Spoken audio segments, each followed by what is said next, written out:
Hello and welcome to Around the Clock. I'm your host, Yolanda Greaves. On today's show, we're going to be speaking with Michael Herbert, the Ashland Town Manager, and he's going to be giving us a rundown of the articles for the special town meeting, which is happening November 28th.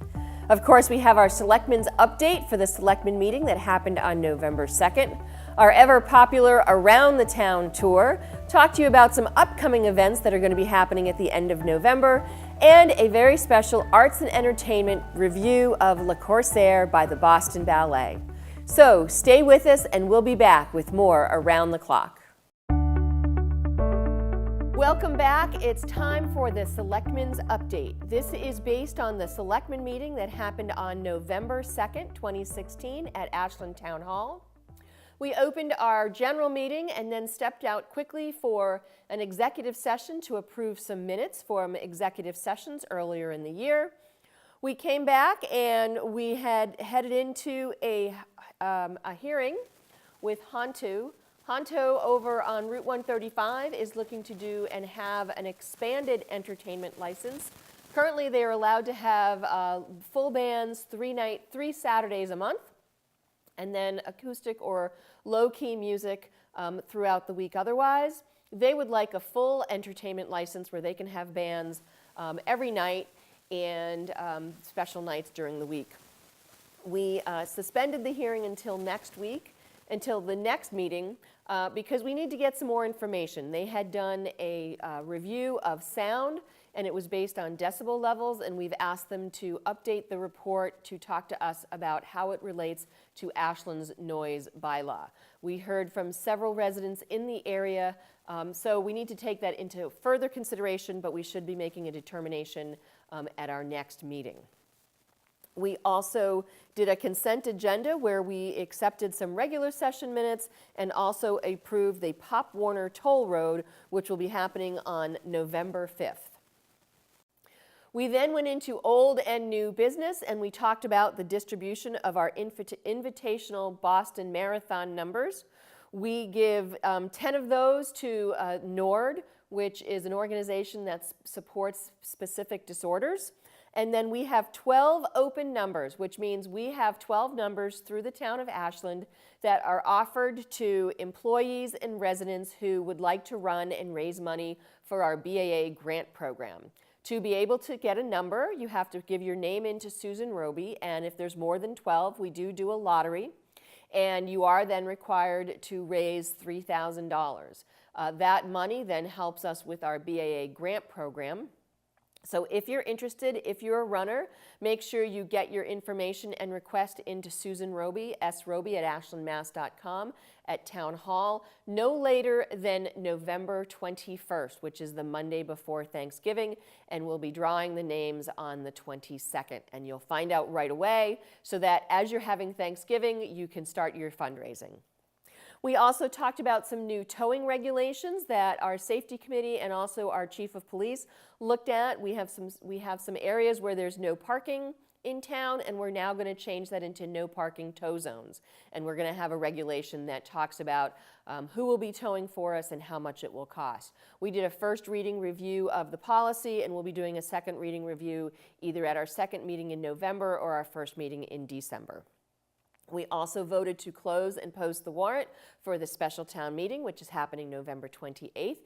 And that's why we're having Mike Herbert on the show to help us talk about it and review all the warrant articles. We got an update from the land stewardship. One of their main priorities is managing and repairing and keeping neat and clean the Warren Woods. They brush hog it, they get it hayed, they maintain the trails. They've just put in a bench recently as a dedication to someone who has helped with haying. If you haven't been to Warren Woods recently, go ahead and take a look. They do a great job, and it's just a great place to walk. We also got an update from the state park. We are working with DCR to manage and control a little bit better what's going on at the boat ramps, as well as some of the conservation and corrosion issues that are a concern for certain locations in the park. They're going through some staff changes, so that's going to be put on hold, and we'll continue the conversation when they get someone. The last thing under old and new business, there was a discussion The Hackinson family has donated a large amount of money to put a sign on the Telecron building. A couple of other people have donated as well, and the Board of Selectmen voted to give some of the BAA grant money, from our Selectmen's gift account to help with that sign. If you're interested in donating, please reach out either to Carl Hackinson and or the Ashland Board of Selectmen if you'd like to help pay for the sign. We then went into Selectmen appointments, where we had to appoint members to the Conservation Commission as well as our Nyanza Committee. Jeff Lingham, congratulations and thanks for stepping up. He is a new member of the Conservation Committee as well as the Nyanza Advisory Committee. We also appointed a new member to the CPC. Thank you to Devin Cashman for stepping up and being willing to be on that committee. And then Smitri Choudhury has been appointed to the Zoning Board of Appeals. She will be a nice addition to that group. We then had some town manager appointments. We have a new library assistant coming on, Lucy Carley, and a new heavy equipment operator, which will be Robert Murray. We then got an update on some budget articles at the town meeting that we'll be seeing at town meeting. And we got a very brief review on the National Citizens Survey. This is a survey that was done over the summer with about 2,700 Ashland residents. And our next show, we'll be having Jennifer Ball, the assistant town manager, come on and take us through that survey result and how we're going to use that information as part of the visioning process that we're doing here in Ashland to make sure that people are on board and are working with us to create the Ashland of the future that people want. Well, and that was how we wrapped up. It wound up being a late night, so I'm sure most of you did not watch the whole thing, if any, because we were competing with the last game of the World Series. Well, that's it for this Selectmen's meeting update. But before we go, I just want to say a special thank you to Charlie Jajari. He has been recording our Selectmen meetings for quite a while, but the November 2nd meeting was his last one. So thank you, Charlie, for all your work, and good luck on your future endeavors. So stay with us, and we'll be back with more Around the Clock. Welcome back to Around the Clock. I have with me now Michael Herbert, the town manager of Ashland. Michael Herbert, welcome back to Around the Clock. Thank you, Yolanda. It's good to be here again, as always. We always enjoy having you come and talk to us about what's going on in town. Today we're going to talk about the articles for the special town meeting. Correct. So November 28th this year is going to be our fall special town meeting, starting at 7 p.m. at the high school auditorium. We have 13 articles right now that are scheduled to be on the town meeting warrant. As you know, the Board of Selectmen voted to close and post the warrant on Wednesday night, so that schedule is pretty much finalized. And so now it's going to be about getting the information about the articles out to the public, giving them an opportunity to digest that information, hopefully have some opportunities to ask questions. So when they do come to town meeting, they're an informed voter and they can make wise choices. Right. Good. So. Well, take us through it. Sure. So our first article, as always, is Here Town Reports. It's an opportunity for different committees to give an update on what they are doing in town. I believe our Open Space and Recreation Committee is going to be giving an update. They've been working on their Open Space and Recreation Plan for a while, and I think they're getting close to finalizing that. Oh, so good, they want to give an update. I think they've been working on it for a couple of years now. They so have. good. They have. They've been very hopefully diligent for their and thorough. sake they have it complete so that they can move forward with actually doing it. Absolutely. Great. The next two articles really are some of our standard, or a couple of our standard financial articles that deal with appropriations. So the first one is a transfer from our free cash amount to different stabilization funds in our capital account. So we will transfer our free cash to our general stabilization fund, which are our general reserves, and our OPEB stabilization fund, which is our other post-employment benefits, and then a certain amount to our capital and one-time expense account.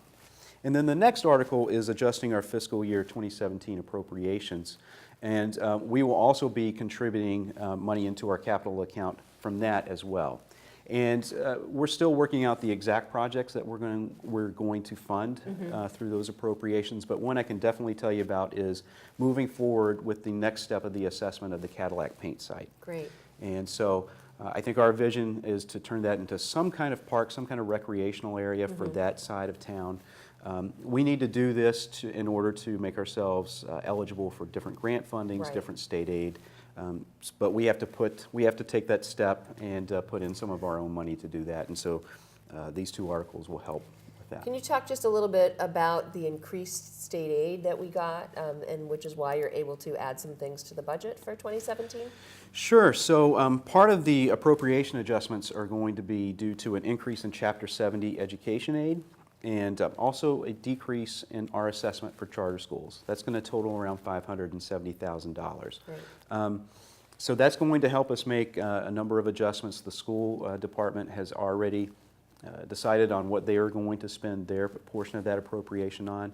We will be looking at a number of things, including an intake specialist for our human services programs, some help with some stormwater issues that we have, or developing a stormwater plan, and then also some funding to help us meet some open meeting law requirements, right, and researching public records requests. Okay, great.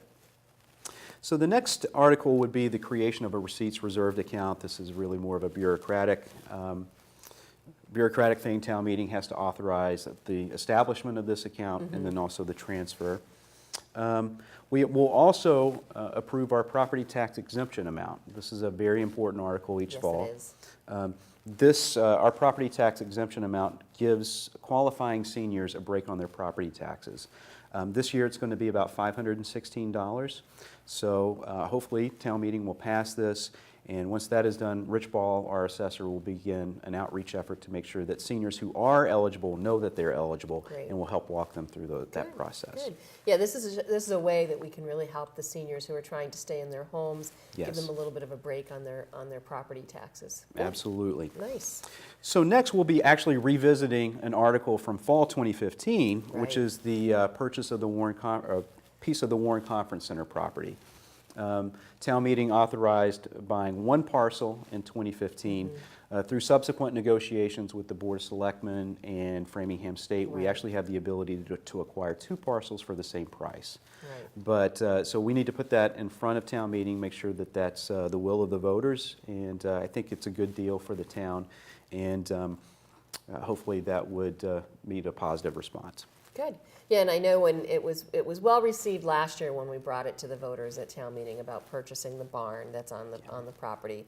But as you said, with Framingham State coming in, and now that they're more comfortable with what's going on, they actually have another piece that has an old house that we could Exactly. that we're looking at. So again, as you said, it'll be the same dollar amount, but it'll be two separate pieces of property versus just the one. Two separate pieces of property, and yes, as you mentioned, the additional piece of property has a house on it, and so we have several opportunities to explore what we can do there. Great. Okay.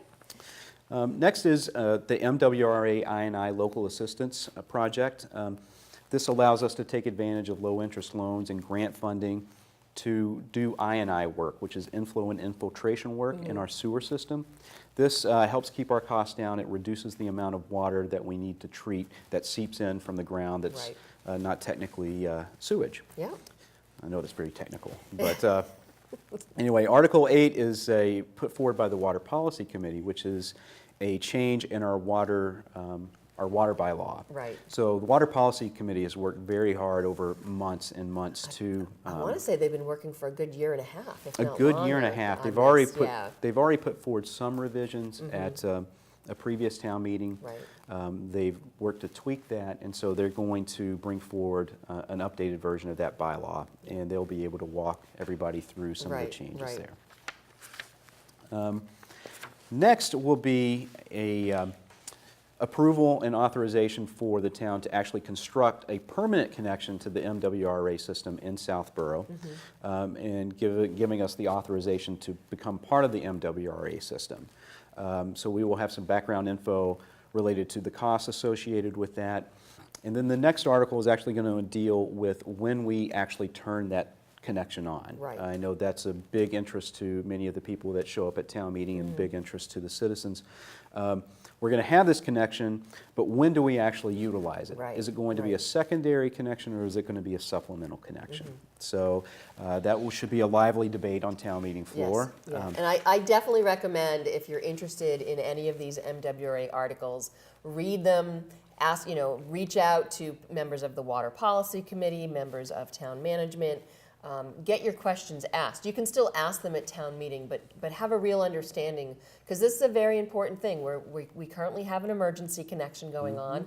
Every time we apply for and use an emergency connection, it gets more expensive. It does. So by having this supplemental connection in place, we can turn it on based on the guidelines that we're creating. That's exactly it. Good. Okay.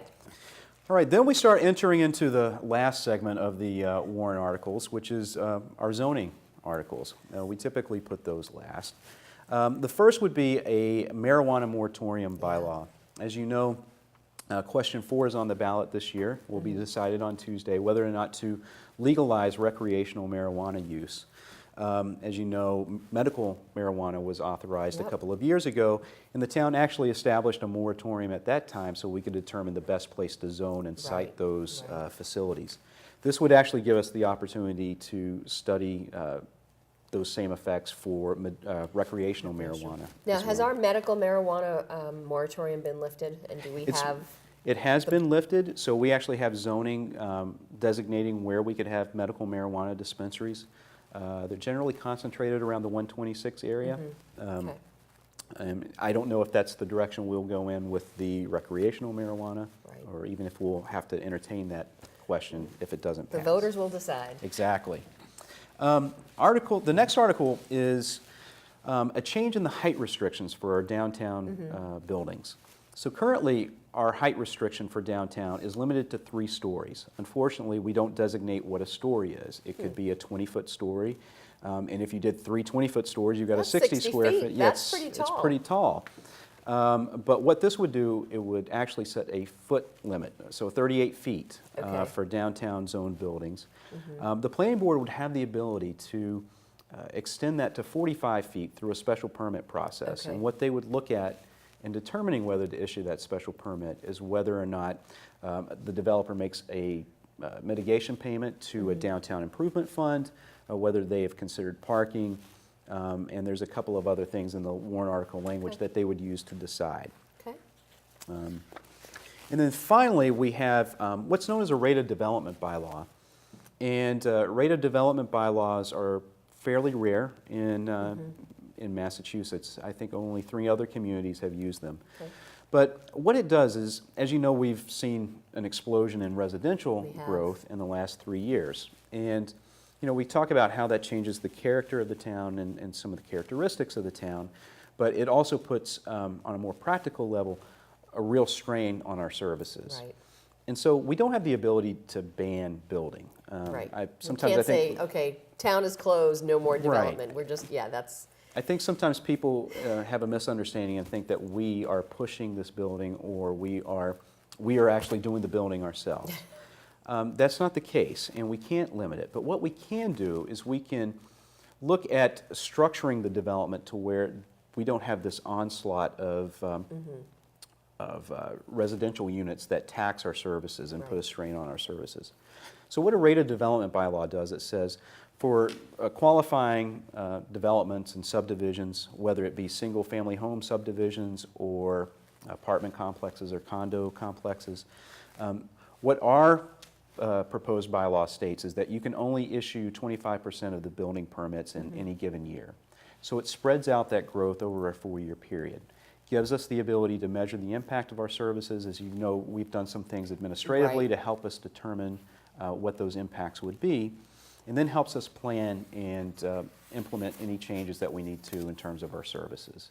So I expect this one will be a lively debate as well. What I liked about how this was drafted is that it's not impacting people who are trying to develop 4 lots or less, because for them to try and do 1 house at a time, that would only be 1 a year.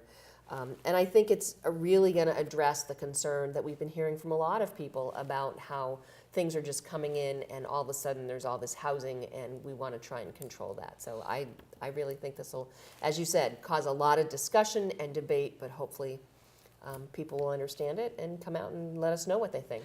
Yeah, to your point, Yolanda, I think some people are going to think one of the arguments against this would probably be that we aren't doing enough. And all that I can say to that is this is cutting edge. And we've worked with town council to draft it as solidly as possible to where it couldn't be challenged. And really, it's all based on services and the impact on Right, services. I think right. that's important to point out. Yeah, good. Well, thanks for taking us through this. Now, I know you usually do a town managers forum. Do you have the date for that yet, or still looking at calendars? We are still looking at calendars. I would expect to have it in a couple of weeks, so potentially the 17th, November 17th. Public hearings on these the zoning articles is going to be held on November 21st. Which is so a it's Monday, so that's the Monday before Thanksgiving. Correct. Okay. But we will definitely have a town manager forum, town meeting forum to Right. discuss these articles, hopefully answer any questions. And again, give people the opportunity to get more information before they actually show up on the 28th.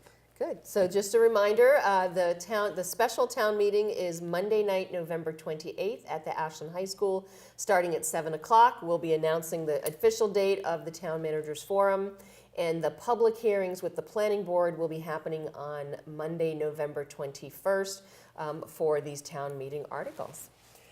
Michael, one last question not related to this. We are filming on the Friday, November 4th, early voting. How did it go here in Ashland, and what did we hit for numbers? Because that's been a debate. Well, I still have to get the final tallies, but we're getting close to 40%, Okay. and which is just an incredible amount. Actually, I received an email from our town clerk, Tara Ward, last night saying that we had the second highest percentage total Nice. In the state. And you know me, I'm a little bit competitive. Just a little. So I like to, You I and like to Tara hear both. that. Yeah, so I'm like, 2 is great, but maybe we could get to number 1. Let's Okay. shoot for that. But she's done a remarkable job in organizing and planning this and executing it.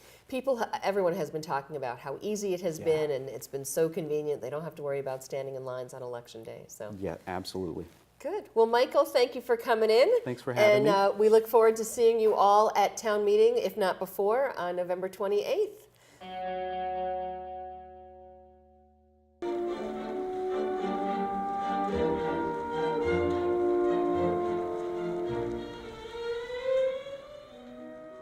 Welcome back to Around the Clock. It's time for our arts and entertainment update.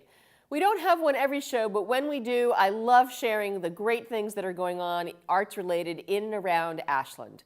We are going to take you to Boston. We're going to talk about Le Corsaire. Boston Ballet began their 2016-2017 season with the company's 53rd adventure and romance-filled Le Corsaire, which was choreographed by Ivan Liska. This ballet, created during the golden age of classical ballet, was recently performed at the Opera House in Boston. The storyline of this ballet follows the beautiful maiden Medora, as well as a wealthy aristocrat, Pasha, who is determined to add her to his harem, and a dashing pirate, Conrad, who is even more resolved to save her.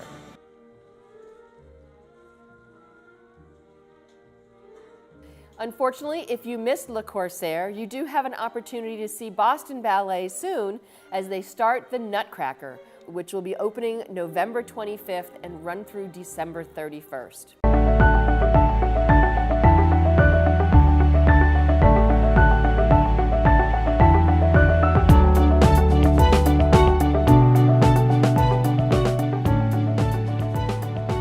Welcome back to Around the Clock. It's time for a Clockers Sports Update. We have a couple of things to share with you today. The first is a girls' volleyball game that was filmed back on October 17th. It was a home meet between Ashland and Holliston. Ashland won that game 28-25, so congratulations to the young ladies for that win, and a big thank you to Todd Carter, who announced the game and did a live commentary as it was going on. The next sport we're going to talk about is basketball. It has not started yet. It will start sometime in December, and of course here at WACA-TV, we will bring you live all the boys and girls basketball games, anything that happens at the Ashland High School. So if you can't make it to the game but you want to watch, make sure you check out our schedule and our calendar to catch those games. We're going to finish up talking about football. Fall is football season, and our Ashland Clockers have been doing a great job. They are heading into the playoffs with a season Record of 6-2, 6 wins and 2 losses.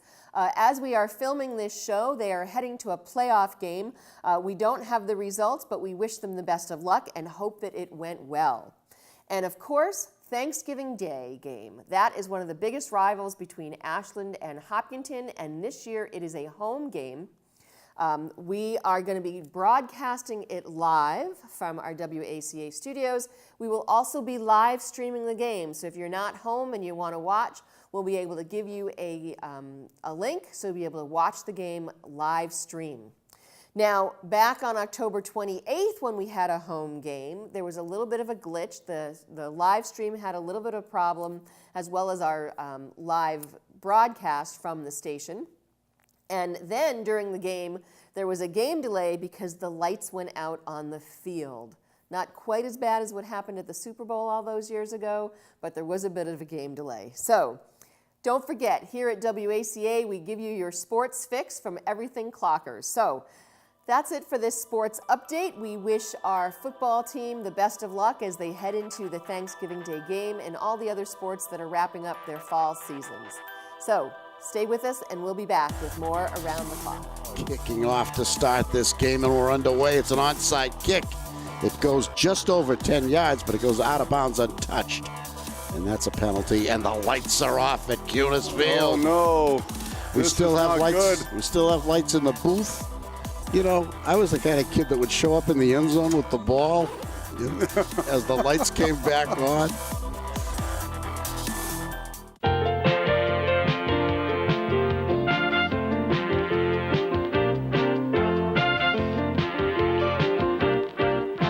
It's time for our Around the Town tour. It's been a busy end of October here in Ashland.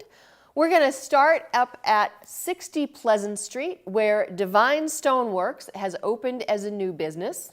It is inside the United Home Experts building owned by Ashland's own John Dudley. It is a stone fabrication location, so they have cabinets and kitchens set up for you to look at, and then you can actually see the machines, these robotic arms, working to cut the granite. If you're at all interested, or if you're looking for a place to get some new granite, I highly recommend checking out Divine Stoneworks. Congratulations to everyone involved on the opening of that new business. Next, we go to the Ashland High School for the induction ceremony of the National Honor Society. We tape the whole ceremony, and it's available to watch. If you check out our website, you can go and see where it is on the schedule. It'll be on the education channel. A big shout out and congratulations to all the students that were inducted into National Honor Society. They do a lot of work to become members, and then they do a lot of work to be able to stay members. So congratulations to all involved there. As we get ready to close out this episode, we always try to tell you not only about the things that have happened, but some of the fun things that are going to be coming up here in Ashland. So this is not a fun thing, but certainly something that's important this time of year. Our Boy Scouts will be having their annual food drive on Saturday, November 12th.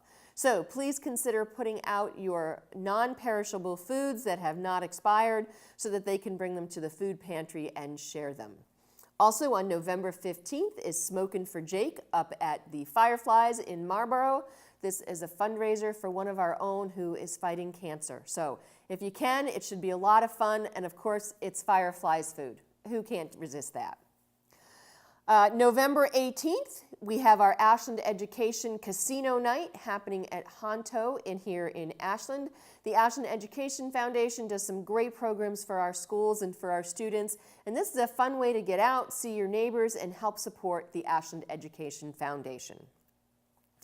November 19th is going to be a busy Saturday. You'll have two places you'll want to go. The first is the Ashland Farmers Market Indoor Market held at the middle school. It runs from 9 to 1, and all your favorite farmers that are usually at the Ashland Farmers Market in the summer will be at the market, at the indoor market, as well as vendors who will be selling great gifts for Christmas. So you can get your holiday foods that you need for Thanksgiving and then do some early Christmas shopping. Also on November 19th at Shaw's is our police department's Fill the Cruiser Day. They will be outside of Shaw's from 10 to 2 trying to fill a cruiser with food. I'm pretty sure the last time they did it, they filled at least 3 or 4 cruisers thanks to the generosity of Shaw's shoppers. So we're hoping that they have the same result this time. And then the last thing I wanted to share with you is that on Sunday, November 20th at our Historical Society, there will be a talk about early glassmaking. It starts at 2 o'clock. If you're interested in that, or just to go see the lovely building on Myrtle Street that our Historical Society is housed in, it's a great opportunity to go. So, and of course Thanksgiving, but we'll be back before then. So that's it for our upcoming events. Stay with us and we'll be back to close out the show.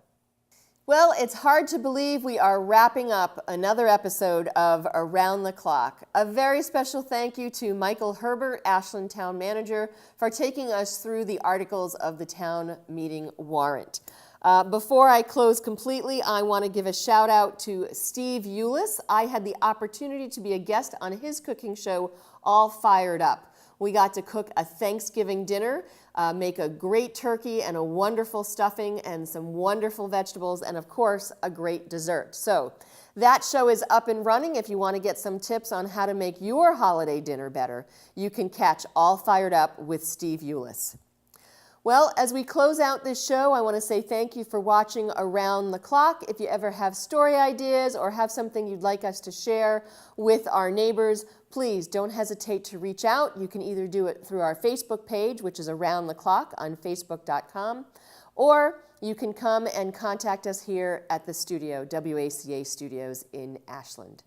Well, thanks for watching this episode of Around the Clock. Have a great November, and we'll see you soon.